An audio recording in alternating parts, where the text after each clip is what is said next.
My name is John McWilliams. I teach at Oklahoma Baptist University in the science department. For the last 20 years, I've taught mostly biology type courses. Folk music was always interesting to me, and the first instruments that I wanted to play in folk music was banjo and guitar, and I managed to buy cheap versions of those and learn how to play a little bit on the guitar and banjo. But I always wanted to play the others, like the hammered dulcimer always intrigued me. So I think the first instrument I ever built was just a very simple wooden box with strings stretched over it, which was the hammered dulcimer that you beat with the mallets.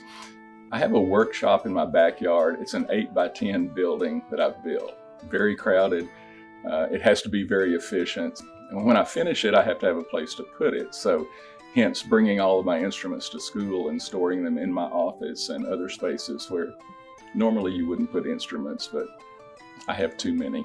But the sounds that they were getting, I couldn't exactly replicate on a guitar or a banjo or mandolin or anything else that I had. And so I started studying that more and trying to figure out how are they getting these sounds and what's different about it. The main thing I found was that they used gut strings on a lot of their instruments. So that was intriguing too, to think that you could take sheep guts or intestines and strip them off and wind them around and actually make strings out of it that sounded differently than what modern steel strings did. One of my best sources are the Cantigas de Santa Maria, which were written by or compiled by Alfonso X. Around 1200s was when he was active, but it was interesting. He had a court where everyone was welcome, and it was a very I guess, diverse court, because he invited Jewish people, Christians, Muslims, anybody that wanted to could come to his court and play music.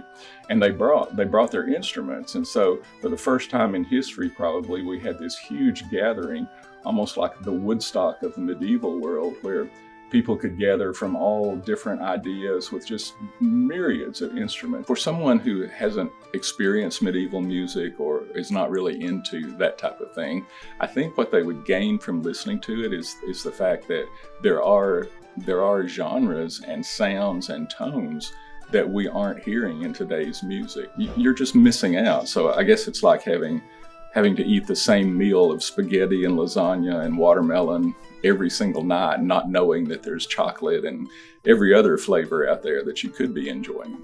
And so I put together an album. I'm working on another one now. It's called the Resounding Project. And in that, I've used only medieval sounds. And so every instrument on it, I've played them, but I played it obviously in tracks. And so some of these have 12 instruments playing at the same time. But the beauty is that every track is one of these instruments, and it is being played in a way that I think would be medieval, and it's playing medieval music from that particular period.